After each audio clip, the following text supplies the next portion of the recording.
Good morning everyone. আজকে 12 নম্বর দিন।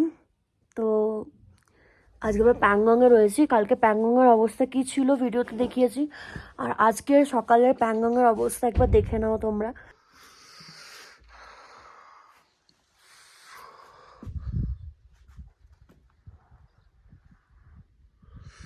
গাড়িগুলোতেও বরফ পড়েছে।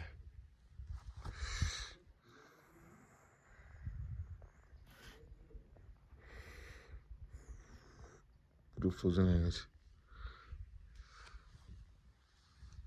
ওয়েদার এখনো ক্লিয়ার না, ওদিকটা হালকা ক্লিয়ার আছে। আমার শরীর দেখো বরফ দেখে ভেতরে ঢুকে আছে। ও আর বেরাবে না বলছে,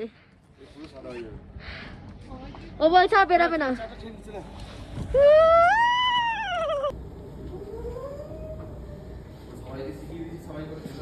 এগোচ্ছি।